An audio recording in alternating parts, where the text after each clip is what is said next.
ನಮಸ್ಕಾರ, ನೀವು ನೋಡ್ತಿದ್ರ ರಿಪಬ್ಲಿಕ್ ಕನ್ನಡ. ನಾನು ನಿಕೇಶ್ ಕುಠಾರಿ, ನನ್ನ ಜೊತೆ ಇದ್ದಾರೆ ಶ್ರೀಲಕ್ಷ್ಮಿ. ಸಾಕಷ್ಟು ಅಪ್ಡೇಟ್ಸ್ ಕಾವೇರಿ ವಿಚಾರದಲ್ಲಿ ನಡೀತಾ ಇದೆ. ಸದ್ಯಗ KRS ಡ್ಯಾಮ್ಗೆ ಬಿಜೆಪಿಯವರು ಮುತ್ತಿಗೆಯನ್ನ ಹಾಕ್ತಾ ಇದ್ದಾರೆ. ಮಂಡ್ಯದಲ್ಲಿ ಕಾವೇರಿ ಹೋರಾಟಕ್ಕೆ ಧುಮುಕಿದ ಬಿಜೆಪಿ, KRS ಬಳಿ ಬಿಜೆಪಿ ನಾಯಕರಿಂದ ಪ್ರತಿಭಟನೆ. ಯಡಿಯೂರಪ್ಪ, ವಿಜೇಂದ್ರ, CT ರವಿ ಭಾಗಿಯಾಗಿದ್ದಾರೆ ಈ ಪ್ರತಿಭಟನೆಯಲ್ಲಿ. ಸರ್ಕಾರದ ವಿರುದ್ಧ ಘೋಷಣೆ ಕೂಗಿ ಆಕ್ರೋಶವನ್ನು ಹೊರಹಾಕ್ತಿದ್ದಾರೆ. KRSಗೆ ಮುತ್ತಿಗೆ ಹಾಕಲು ಬಿಜೆಪಿ ನಾಯಕರ ತೀರ್ಮಾನ. ಮುತ್ತಿಗೆ ಹಿನ್ನೆಲೆ KRS ಬಳಿ ಪೊಲೀಸ್ ಸರ್ಪಗಾವಲು, 6 ಹಂತದ ಬ್ಯಾರಿಕೇಡ್ ಅನ್ನ ಅಳವಡಿಸಿದ್ದಾರೆ ಪೊಲೀಸರು. ಬಿಗಿ ಬಂದೋಬಸ್ತ್ ವ್ಯವಸ್ಥೆಯನ್ನ ಮಾಡಿಕೊಂಡಿದ್ದಾರೆ. ಅಷ್ಟೇ ಅಲ್ಲ, ಭದ್ರತೆಗಾಗಿ 1500ಕ್ಕೂ ಅಧಿಕ ಪೊಲೀಸರ ನಿಯೋಜನೆಗೊಳಿಸಲಾಗಿದೆ. ಸ್ಥಳದಲ್ಲಿಯೇ ಬೀಡುಬಿಟ್ಟಿದ್ದಾರೆ ಮಂಡ್ಯ SP. ಭದ್ರತೆಯ ದೃಷ್ಟಿಯಿಂದ CC ಕ್ಯಾಮೆರಾಗಳ ಅಳವಡಿಕೆ ಕೂಡ ಮಾಡಲಾಗಿದೆ. ಸದ್ಯ ನೀವು ಗಮನಿಸ್ತಾ ಇರಬಹುದು, ಈಗ ಹೋರಾಟ ತೀವ್ರಗತಿಯಲ್ಲಿ ಸಾಗ್ತಾ ಇದೆ. ಕಾವೇರಿ ವಿಚಾರಕ್ಕೆ ಸಂಬಂಧಪಟ್ಟಂತೆ ರೈತರು ಒಂದ್ ಕಡೆ ಹೋರಾಟ ನಡೆಸ್ತಾ ಇದ್ದಾರೆ, ಇನ್ನೊಂದ್ ಕಡೆ ಕನ್ನಡ ಪರ ಸಂಘಟನೆಗಳು ಹೋರಾಟವನ್ನ ಮಾಡ್ತಾ ಇದ್ದಾರೆ. ಬಿಜೆಪಿಯವರು ನೇರವಾಗಿ KRS ಡ್ಯಾಮ್ಗೆ ಮುತ್ತಿಗೆ ಹಾಕ್ತೀವಿ, ನಾವು ನೀರು ಎಷ್ಟಿದೆ ಏನಿದೆ, ಇಂಥ ಸಂದರ್ಭದಲ್ಲೂ ಕೂಡ ಇಲ್ಲಿ ಕುಡಿಯೋಕೆ ಸಮಸ್ಯೆ ಆಗ್ತಾ ಇದೆ, ನೀರಿಲ್ಲ. ಆದ್ರೂ ಕೂಡ ತಮಿಳುನಾಡಿಗೆ ನೀರು ಬಿಡುವಂಥದ್ದು ಎಷ್ಟು ಮಟ್ಟಿಗೆ ಸರಿ ಎನ್ನುವಂತಹದ್ದು ಕೂಡ ಪ್ರಶ್ನೆ ಮಾಡ್ತಾ ಇದ್ದಾರೆ ಪ್ರತಿಭಟನಾ ನಿರತರು. ದೃಶ್ಯದಲ್ಲೂ ಕೂಡ ಗಮನಿಸ್ತಾ ಇರ್ಬೋದು. ಇದರಲ್ಲಿ ಮಾಜಿ ಮುಖ್ಯಮಂತ್ರಿ BS ಯಡಿಯೂರಪ್ಪ, ಹಾಗೆ ಬಿಜೆಪಿಯ ರಾಜ್ಯಾಧ್ಯಕ್ಷ BY Vijendra, MLC CT Ravi, ಹಾಗೆ ಬಿಜೆಪಿಯ ಕಾರ್ಯಕರ್ತರು, ಅಲ್ಲಿರುವಂತಹ ರೈತರು ಎಲ್ಲರೂ ಕೂಡ ಈಗ KRS ಡ್ಯಾಮ್ ಬಳಿ ಇದ್ದಾರೆ. ಈ KRS ಡ್ಯಾಮ್ಗೆ ಮುತ್ತಿಗೆ ಹಾಕ್ತೀವಿ ಅಂತ ಹೇಳ್ತಾ ಇದ್ರೆ, ಈ ನಿಟ್ಟಿನಲ್ಲಿ ಪೊಲೀಸರು ಕೂಡ ಸಾಕಷ್ಟು ಬಂದೋಬಸ್ತ್ ವ್ಯವಸ್ಥೆಯನ್ನು ಕೂಡ ಮಾಡಿಕೊಂಡಿದ್ದಾರೆ.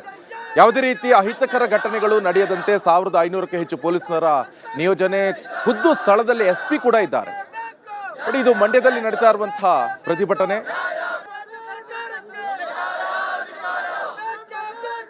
ಬಗ್ಗೆ ಮಾಹಿತಿ ಕೊಡ್ತಾರೆ ನನ್ನ ಕಲೀಗ್, ಮಂಡ್ಯದಿಂದ ನೇರ ಸಂಪರ್ಕದಲ್ಲಿ ಜಾಯ್ನ್ ಆಗಿದ್ದಾರೆ ಆನಂದ್. ಸದ್ಯ ಏನೇನು ಆಗ್ತಾ ಇದೆ ಅಂತ ಅಲ್ಲಿ?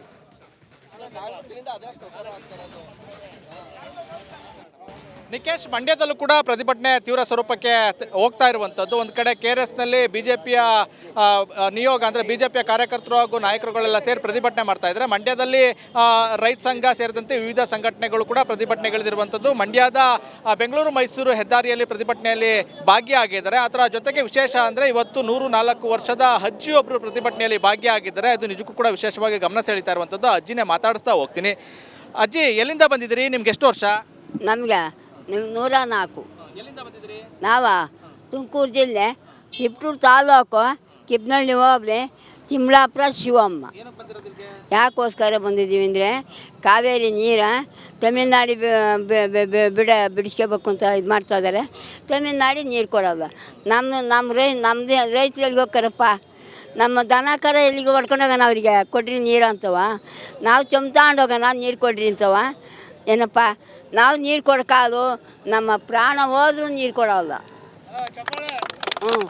ನೋಡ್ರಿ, ನಾನು ಉಸಿರಿರೋವರೆಗಿಂತಕ್ಕೆಲ್ಲ ಬತ್ತೀವಿ ಕಣ್ರಪ್ಪ. ಈಗ ಯಾರ ಜೊತೆ ಬಂದಿದ್ರಿ? ಮಗ ಐತೆ, ತಾಯಿ ಮಗ ಇಬ್ಬರೇ. ಎಲ್ಲಿಗೆ ಹೋದ್ರು ಬಿಡಿಗೆಲ್ಲ ಹೋಗಿದ್ದೀವಿ, ಇಂಥವ್ಕೆ ಮಾತ್ರ ಹೋರಾಟಕ್ಕೆ ಬತ್ತೀವಿ ಕಣ್ರಪ್ಪ. ಕಷ್ಟದವ್ಕೆ ನೀರು ಅವ್ರಿಗೆ ಕೊಟ್ಟು ನಮ್ಮ ರೈತರು ಏನು ಮಾಡ್ತಾರಪ್ಪ? ಕಾವೇರಿ ನೀರು ಅಲ್ಲೇ ಹರಿತೈತಾ? ತಮಿಳ್ನಾಡಾಗ ಹರಿತೈತಾ? ನಮ್ಮ ರಾಜ್ಯದಾಗ ಹರಿತೈತೆ. ನಮ್ಮ ರಾಜ್ಯ ನೀರು ಯಾಕೆ ಕೊಡಬೇಕು? ಇಲ್ಲ ನಾವೇನಾರು ಕೊಡ್ರಿ ಏನಾರು ನಾವು ಕೇಳೋಕೆ ಹೋಗ್ವ? ಯಾಕೆ ನಮ್ಮ ರೈತರಿಗೆ ತೊಂದರೆ ಯಾಕೆ ಕೊಡ್ಬೇಕು ಅವರು? ಮಳೆ ಬೆಳೆ ಇಲ್ಲ, ಮಳೆ ಬೆಳೆ ಸೌಖ್ಯ. ಮಳೆ ಬೆಳೆ ಆದ್ರೇ ಕೊಡೋಣ. ಮಳೆ ಇಲ್ಲ, ನಮಗೆ ರೈತರಿಗೆ ಓಂಕಾರ ನಿಕ್ತ ಕೂತಾರಪ್ಪ. ದನಕರ ಸಾಕಕ್ಕೆ ಯಾತ್ರ ಕೊಡ್ತಾರಪ್ಪ. ಅದು ಮಾತ್ರ ತಡೆಗಟ್ಟಬೇಕು, ಕೊಡ್ಕೊಡ್ದು. ನಮ್ಮ ಮುಖ್ಯಮಂತ್ರಿ ಏನು ಹೇಳ್ತಾರೆ ಅದು ನೋಡ್ರಿ. ನಮ್ಮ ರೈತರಿಗೆಲ್ಲ ಸಮಾಧಾನ ಹೇಳ್ಬೇಕು, ಮುಖ್ಯಮಂತ್ರಿ ಹೇಳ್ಬೇಕಂಡ್ರಪ್ಪ. ನೀರು ಕೊಡೋಕ್ಕಾಗಲ್ಲ, ಮಳೆಗಾಲ ಬರಗಾಲ ಬಂದೈತೆ, ದನಕರ ಸಾಕಕ್ಕೆ ಶಕ್ತಿ ಇಲ್ಲ. ಗೋಗಳು ಕರ್ಕೊಂಡು ಅದಕ್ಕೆ ಹೋಗೋಣ, ನೀರು ಕೊಡ್ರಪ್ಪ ಅಂತವ. ಕುಡಿಯೋಕೆ ನೀರಿಲ್ಲ, ಚಮ್ತಾಂಡು ಹೋಗಂದ್ರ ಅದಕ್ಕೆ ಅವಕಾಶ ಕೊಡಬೇಡ್ರಿ. ನೀರು ಕೊಡಲ್ಲ. ನಮಗೆ ನೀರಿಲ್ಲ ಅಂದ್ರೆ ನೀರು ಕೊಡಿ ಅಂತ ತಮಿಳ್ನಾಡಕ್ಕವ್ರು ಕೇಳ್ತಾರಲ್ಲ. ನಮಗೆ ಅವ್ರಿಗೆ ನೀರಿಲ್ಲ ಅಂತ ನಾವು ಕೊಡೋಣ? ನಮಗೆ ನೀರಿಲ್ಲ, ನಮಗೆ ಕುಡಿಯೋಕೆ ನೀರಿಲ್ಲ. ಅದು ಗೋ ದನಗಳಿಗೆ ಇಲ್ಲ, ಹೋಗಕ್ಕೆ ನಿಕ್ತವೆ. ಅಂಥದ್ರಾಗ ನೀರು ಕೊಡು ಅಂತ ಬಂದರೆ ಯಾತ್ರ ಕೊಡ್ತಾರಪ್ಪ ರೈತರು?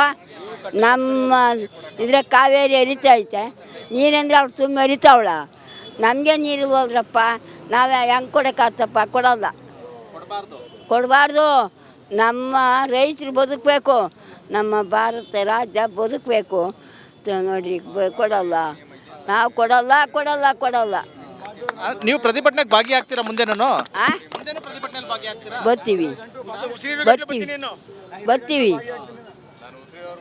ಎಲ್ಲದಕ್ಕೂ ಬರ್ತೀವಿ, ಸಿದ್ಧವಾಗಿದ್ದೀವಿ. ನಿಜಕ್ಕೂ